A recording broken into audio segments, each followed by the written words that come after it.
નમસ્કાર દર્શક મિત્રો, વિતેલા સપ્તાહે સોના ચાંદી બજારમાં નરમાઈ જોવાઈ છે. ફેડરલ રિઝર્વે ફેડ રેટ કટમાં 25 બેઝિસ પોઈન્ટનો રેટ કટ કર્યો, તેમ છતાં પણ ગોલ્ડ અને સિલ્વરમાં ભારે વેચવાલી જોવા મળી અને સોના ચાંદીના ભાવ સતત ઘટ્યા હતા.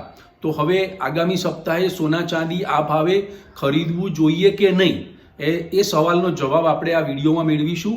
તેમજ વર્લ્ડ ગોલ્ડ કાઉન્સિલનો એક રિપોર્ટ આવ્યો છે કે જે જાણવો ખૂબ જરૂરી છે. એમાં ખૂબ રસપ્રદ માહિતી છે. આપ સોના ચાંદીના વ્યવસાય સાથે સંકળાયેલા છો અથવા આપ સોના ચાંદીના રોકાણકાર છો તો આપે આ રસપ્રદ માહિતી જાણવી જોઈએ, જેથી કરીને આપણને ખબર પડે કે ભારત કઈ દિશામાં જઈ રહ્યું છે. વિશ્વના દેશો છે અને આંતરરાષ્ટ્રીય બજારોમાં વધઘટનો આધાર શેના ઉપર રહેલો છે. તો વર્લ્ડ ગોલ્ડ કાઉન્સિલનો રિપોર્ટની આપણે આ વિડીયોમાં ચર્ચા કરવાના છીએ. તો આ વિડીયો અંત સુધી નિહાળજો. મિત્રો, ઇન્વેસ્ટિંગ A to Z માં આપનું સ્વાગત છે. હું ભરત પંચાલ. સૌપ્રથમ જોઈએ સોના ચાંદીના ભાવની વધઘટ ઉપર. તો અમદાવાદ સોના ચાંદી બજારમાં 10 ગ્રામે 999 ટચ સોનું જે છે એ વધીને 79,300 થયું હતું અને એ ઘટ્યું ત્યારે એ આજે શનિવારે 78,800 રૂપિયા બંધ રહ્યું હતું. અને તેવી જ રીતે ચાંદી ચોરસા જે છે એ સપ્તાહ દરમિયાન 2,000 રૂપિયા ઘટી અને 87,500નો ભાવ રહ્યો છે. આપણે યાદ અપાવી દઈએ કે ચાંદી ચોરસા છે એ 1 લાખની સપાટીને સ્પર્શી ગયા હતા. ત્યાંથી સતત 12,500 રૂપિયાનું ગાબડું આપણને ચાંદી ચોરસામાં જોવાયું છે. વૈશ્વિક બજારની વાત કરીએ તો ગોલ્ડ ફેબ્રુઆરી ફ્યુચર્સ જે ગત સપ્તાહે 2675 બંધ હતું તે આ સપ્તાહે $2683 થઈ, ત્યાંથી ઘટી $2596 થયું અને સપ્તાહને અંતે $2645 ઉપર બંધ રહ્યું છે. સપ્તાહને અંતે એટલે કે શુક્રવારે મોડી રાત્રે ગોલ્ડ ફેબ્રુઆરી ફ્યુચરમાં $37નો ઉછાળો જોવાયો હતો. એટલે ગોલ્ડ 2600ની સપાટી ઉપર પાછું ક્લોઝિંગ આવી ગયું છે. તેવી જ રીતે સિલ્વર માર્ચ ફ્યુચરની વાત કરીએ તો ગત સપ્તાહે સિલ્વર માર્ચ ફ્યુચર $31.02 ઉપર બંધ હતું, જે વિતેલા સપ્તાહે $31.24 થઈ અને ઘટીને $29.14 થઈ. સપ્તાહને અંતે $29.95 ઉપર બંધ આવ્યું છે. સ્પોટ ગોલ્ડની વાત કરીએ, વૈશ્વિક બજારમાં સ્પોટ ગોલ્ડ $2648નો ભાવ બંધ હતો વિતેલા સપ્તાહે અને એ આ સપ્તાહે $2664 થયો, ત્યાંથી એ ઘટી $2583 થયો અને સપ્તાહને અંતે $2620 ઉપર બંધ રહ્યો છે. તેવી જ રીતે સ્પોટ સિલ્વર $30.56 થી વધી $30.77 થયો, ત્યાંથી એ ઘટી $2873ની લો બનાવી અને ત્યાંથી પાછો ઉછળી અને $29.51ની સપાટીએ એ બંધ રહ્યો છે. મિત્રો, આપણે જોઈએ કે ફેડરલ રિઝર્વની મિટિંગ ઉપર બહુ મોટો આધાર હતો અને અપેક્ષા હતી કે ફેડરલ રિઝર્વની મિટિંગમાં 25 બેઝિસ પોઈન્ટનો ફેડ રેટ કટ આવશે. અપેક્ષા મુજબ આવ્યું છે, પણ વસ્તુસ્થિતિ એવી હતી કે ફેડરલ રિઝર્વ 2025માં શું કરશે એનો ફેડરલ રિઝર્વના જે ચેરમેન છે જેરોમ પોવેલ એ સંકેત આપવાના હતા અને એના ઉપર બજારની મોટી મીટ મંડાયેલી હતી. તો જેરોમ પોવેલે એમ કહ્યું કે 2025ના નવા વર્ષમાં અમે માર્ચ અને જૂનમાં 2 ફેડ રેટ કટ કરીશું. 2 ફેડ રેટ કટ એટલે 25 બેઝિસ પોઈન્ટના 2 ફેડ રેટ કટ આવશે. પણ બજારને એવી અપેક્ષા હતી કે 3 થી 4 વખતનો કટ આવશે. એટલે આ નિવેદન ગમ્યું નહીં. Fed rate cut 50 basis point જ આવવાનો છે આવતા વર્ષે. એટલે ગોલ્ડ અને સિલ્વરમાં ભારે વેચવાલી જોવાઈ. આમ તો સપ્તાહની શરૂઆતથી જ બજાર ઘસાતું આવતું હતું, તેજીવાળાની વેચવાલી ચાલુ જ રહી હતી, એટલે બજાર સતત ઘસાતું હતું. પણ જેરોમ પોવેલના નિવેદન પછી બજાર ઉપર એની નેગેટિવ અસર પડી. બીજું, એમણે એમ પણ કહ્યું કે અમેરિકાનો મોંઘવારી દર છે એ ઘટ્યો છે ચોક્કસ, પણ ફેડરલ રિઝર્વનું જે ટાર્ગેટ છે 2%નું એના કરતાં વધારે ઊંચો છે. એટલે એ પણ એક ચિંતાનો વિષય છે. એટલે આ એક મહત્વની વાત હતી જેરોમ પોવેલના નિવેદનની, જે ગોલ્ડ સિલ્વર બુલિયન માર્કેટને ગમી નથી. બીજું મિત્રો, મહત્વની વાત એ હતી કે આ બધી ઘટના બની એમાં ડોલર સામે જે રૂપિયો છે એ પણ તૂટીને આવ્યો, ઓલ ટાઈમ લોની નવી સપાટી બનાવી 85.34 અને છેલ્લે સપ્તાહને અંતે 84.94 રહ્યો. એટલે ડોલર સામે રૂપિયો ડોલર પણ મજબૂત થયો છે. બીજું, વિશ્વની તમામ કરન્સી સામે ડોલર મજબૂત થયો, એટલે ગોલ્ડ સિલ્વરમાં આપણને વેચવાલી જોવા મળી. ડોલર ઇન્ડેક્સની વાત કરીએ તો ડોલર ઇન્ડેક્સ પણ તૂટી ગયો, 108.54 ડોલરથી ઘટીને એ 107.82 ઉપર આવી ગયો હતો. બીજી તરફ ટ્રેઝરરી યીલ્ડમાં પણ વધારો થયો અને ફુગાવો અંકુશમાં રાખવાની જરૂરિયાત છે એ આપણે અગાઉ કહ્યું એમ જેરોમ પોવેલે જે નિવેદન આપ્યું હતું. તો મિત્રો, આ બધા જે ફેક્ટર્સ આવ્યા એને કારણે ગોલ્ડ સિલ્વરમાં ભારે વેચવાલી જોવા મળી હતી અને તેને કારણે જ ગોલ્ડ સિલ્વરના ભાવ ઘટીને આવ્યા હતા. બીજું મિત્રો, સમાચાર એવા છે કે નવેમ્બરમાં રેકોર્ડ ખરીદી થઈ પછી ડિસેમ્બરમાં સોનાની ભારત દ્વારા આયાત ધીમી પડવાની ધારણા વ્યક્ત કરવામાં આવી છે.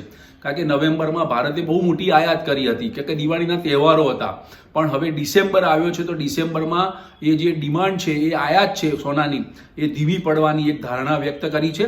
બીજું એમ કહેવાયું છે કે ભારતમાં સ્થાનિક ડિમાન્ડ જે હોવી જોઈએ એ ડિમાન્ડ પણ ઘટી છે અને ભારતમાં સોનાનું ડિસ્કાઉન્ટ જે ગત સપ્તાહે હતું $2 તે વધીને $9 પ્રતિ અંશ થઈ ગયું છે, એટલે કે ડિસ્કાઉન્ટ પણ વધી ગયું છે. અને ગત સપ્તાહના વિડીયોમાં પણ આપણે કહ્યું હતું કે સેન્ટ્રલ બેન્કોએ સોનાની નવી ખરીદી કરી હોવાના અહેવાલો પણ મળી રહ્યા છે. અને એક અહેવાલ પ્રમાણે ભારતે ઓક્ટોબર મહિનામાં 27 ટન સોનાનો ઉમેરો કર્યો છે, જે 2023ની સરખામણીએ 5 ગણો વધારો દર્શાવે છે, જે 77 ટન સાથે ટોચ ઉપર રહ્યું છે. એટલે કે ભારતે ઓક્ટોબર મહિનામાં 27 ટન સોનું ખરીદ્યું હતું, એવા અહેવાલો સત્તાવાર રીતે મળી રહ્યા છે.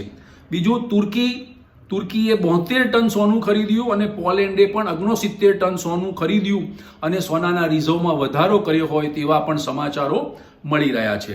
મિત્રો, આ બજારલક્ષી કેટલાક ન્યૂઝ હતા, પરંતુ વર્લ્ડ ગોલ્ડ કાઉન્સિલનો એક રિપોર્ટ આવ્યો છે, તેમાં એના લગભગ 8 મુદ્દા મેં તારવ્યા છે કે જે ખૂબ મહત્વના છે.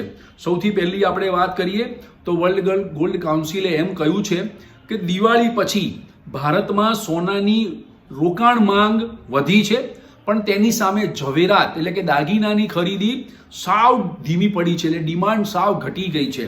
એટલે આ એક વર્લ્ડ ગોલ્ડ કાઉન્સિલે એનું તારણ રજૂ કર્યું છે. બીજું, સોના ચાંદીમાં ભારે વધઘટ જે આવી તેને કારણે રોકાણકારો પણ વેઇટ એન્ડ વોચની પોલિસી અપનાવી રહ્યા છે કે સોનું ચાંદી દાગીના મારે ખરીદવા નથી, ભાવમાં વધઘટ બહુ છે. તમે જોયું હશે કે નવેમ્બર અને ડિસેમ્બરમાં બહુ મોટી ઉથલ-પાથલ જોવા મળી હતી. ત્રીજો મુદ્દો, વર્લ્ડ ગોલ્ડ કાઉન્સિલે કહ્યું છે કે સોનાના બાર અને સિક્કાઓનું વેચાણ વધ્યું છે. ચોથી વાત એમણે કહી છે કે ભારતમાં લગ્નસરાની મોસમ હતી ત્યારે ખૂબ ખરીદી થઈ, દિવાળીના તહેવારોની ખરીદી થઈ છે, પણ હવે ધનારક અને કમૂરતા બેસી ગયા છે, એટલે ડિસેમ્બરમાં જેને કહેવાય કે ઘરાગી ઘટીને આવશે. ખાસ કરીને 14મી જાન્યુઆરી સુધી આ કમૂરતા ચાલવાના છે, ત્યારબાદ કદાચ નવી ઘરાગી નીકળી શકે છે. એટલે આ એક ચોથો મુદ્દો એમણે કહ્યો છે. અને આગળ એમણે 5મા મુદ્દામાં એમ કહ્યું છે કે એમ્ફી, જે association mutual fund of India, એમણે જે ડેટા આપ્યો છે કે નવેમ્બર મહિનામાં ગોલ્ડ ઇટીએફમાં $149 મિલિયન ઇનફ્લો રહ્યો છે. એટલે પૈસા આવ્યા છે ગોલ્ડ ઇટીએફમાં, તેની સામે એના ગત વર્ષના આગામી મહિનામાં એટલે કે 2023ના નવેમ્બર મહિનામાં $115 મિલિયન ઇનફ્લો હતો, એટલે એના કરતાં તો ફાર બેટર વધારે છે. છઠ્ઠો મુદ્દો એમણે ટાંક્યો છે કે 2024ના પ્રથમ 11 મહિનામાં, 2024ના 11 મહિના પૂરા થયા નવેમ્બર સુધીમાં, તો 11 મહિનામાં ગોલ્ડ ઇટીએફમાં $1.265 બિલિયન ઇનફ્લો રહ્યો છે, ખૂબ વધારે છે. એટલે લોકોનું સોના પ્રત્યેનું આકર્ષણ વધી રહ્યું છે. તેની સાથે સાથે લોકો ગોલ્ડ ઇટીએફમાં પણ રોકાણ કરી રહ્યા છે, જે ગત વર્ષ કરતાં આ જે ફિગર આવ્યા $1.265 બિલિયન જે ગત વર્ષ કરતાં 3.7 ગણો વધારે છે. અને આ જ સમયગાળા દરમિયાન 14.5 ટન સોનું ઉમેરાયું છે. બીજું મિત્રો, આ 11 મહિનામાં 3 નવા ગોલ્ડ ETF લોન્ચ થયા છે એટલે ગોલ્ડ ઇટીએફની સંખ્યા જે છે એ કુલ 18ની થઈ છે. આ એક ગોલ્ડ સિલ્વર માટે બહુ સારી નિશાની છે. રોકાણની તકો વધી છે ઇન્વેસ્ટરો માટે, અને એ પ્રેરણા પણ આપે છે કે ગોલ્ડમાં ઇન્ફ્લો સતત પૈસા આવી રહ્યા છે. બીજો મિત્રો, 7મો મુદ્દો એમણે એ ટાંક્યો છે વર્લ્ડ ગોલ્ડ કાઉન્સિલે કે આરબીઆઈએ સોનાના ભંડારમાં વધારો કર્યો છે. વર્લ્ડ ગોલ્ડ કાઉન્સિલ અને આરબીઆઈનો રિપોર્ટ છે કે કુલ હોલ્ડિંગ 876 ટન થઈ ગયું છે. ભારતનું કુલ હોલ્ડિંગ સોનામાં 876 ટન થઈ ગયું છે, જે પાછલા વર્ષ કરતા 9% વધારે છે. ગત મહિને ભારતની સેન્ટ્રલ બેન્કોએ 8.4 ટન સોનું ખરીદ્યું હતું અને સતત 11 મહિના એમણે ખરીદી કરી છે. સતત 11 મહિના 2024ના સતત 11 મહિના સુધી એમણે ખરીદી કરી છે, અને 11 મહિનાની ખરીદી સરેરાશ ખરીદી જોઈએ તો પ્રતિ માસ 6.6 ટન સોનું એમણે ખરીદ્યું છે. 2024માં આરબીઆઈએ 72.6 ટન સોનું ઉમેર્યું છે પોતાના રિઝર્વમાં, અને 2023માં 16 ટન અને 2022માં 33 ટન હતું. એટલે 2022 અને 2033 કરતાં તો 2024માં સૌથી વધુ સોનાની ખરીદી આરબીઆઈએ કરી છે. એટલે ફરીથી રિપીટ કરી લઉં મિત્રો, 2023માં 16 ટન, 2022માં 33 ટન અને 11 મહિના 2024ના 11 મહિનામાં 72.62 ટન સોનાની એમણે ખરીદી કરી છે. એટલે ભારતના ગોલ્ડ રિઝર્વમાં ખૂબ વધારો થયો છે. હવે છેલ્લી વર્લ્ડ ગોલ્ડ કાઉન્સિલે જે મુદ્દો ટાંક્યો છે 8મો, તો નવેમ્બરમાં ગોલ્ડ આયાત રેકોર્ડ ઊંચાઈ પર હતું. વાણિજ્ય મંત્રાલયે જે ડેટા જાહેર કર્યો છે તે મુજબ નવેમ્બરમાં $14.8 બિલિયન ની ખરીદી થઈ છે, આયાત થઈ છે બજારમાં. વૈશ્વિક બજારોમાંથી ભારતે આયાત કર્યું છે $14.8 બિલિયન. એની સામે પાછલા મહિના કરતા, એટલે ઓક્ટોબર મહિના કરતા એ બમણી આયાત થઈ છે, અને લાસ્ટ યર ગત વર્ષના નવેમ્બર મહિનામાં ની ગણતરીએ જોતા 4 ગણી વધારે છે. એટલે આ બધા વર્લ્ડ ગોલ્ડ કાઉન્સિલના રિપોર્ટના મુદ્દાઓ જે છે એ ખૂબ અગત્યના છે, અને આપને પણ રસપ્રદ માહિતી મળી હશે. હવે જોઈએ મિત્રો, આગામી સપ્તાહે સોના ચાંદીનું બજાર કેવું રહેવાનું છે. મિત્રો, 25મી તારીખ નાતાલ આવી રહી છે. આગામી સપ્તાહે ક્રિસમસ આવશે. વિદેશી ફંડોની એક્ટિવિટી ઘટવાની છે. ફ્યુચરમાં કે સ્પોટ ગોલ્ડમાં કે જે બજારો ચાલી રહ્યા છે એમાં બધામાં, તમામ માર્કેટોમાં ક્રિસમસ હોલિડે વેકેશન પડવાનું છે અઠવાડિયાનું. એટલે વિદેશી ફંડોની એક્ટિવિટી ઘટશે. ટ્રેડિંગ વોલ્યુમ સોના ચાંદીમાં ઘટીને આવશે, વધઘટ પણ સંકળાશે. પરંતુ આગામી સપ્તાહે બજાર કેવું ઘટશે, કારણ કે સોના ચાંદીના ભાવ સતત ઘટીને આવ્યા છે. તો આ ઘટાડામાં આપણને લેવાની એક સુવર્ણ તક મળી છે, ગોલ્ડન ઓપોર્ચ્યુનિટી મળી છે એમ સમજીને આપ બાય કરી શકો છો. આપની જરૂરિયાત હોય તો પણ તમે બાય કરી શકો છો. પણ મિત્રો, હવે ફેડ રેટ કટની વાત ભૂલી જવાની. 2025માં 2 ફેડ રેટ કટ આવવાના છે, તે ફિક્સ છે. પરંતુ હવે જ્યારે જીઓપોલિટિકલ ટેન્શન ઊભું થશે ત્યારે ગોલ્ડ સિલ્વરમાં નવું બાઇંગ આવવાનું છે, અને ગોલ્ડ સિલ્વરના ભાવ એ ઉચકાવાના છે, કારણ કે મિડલ ઇસ્ટ કન્ટ્રીઝમાં તંગદિલી ચાલી રહી છે.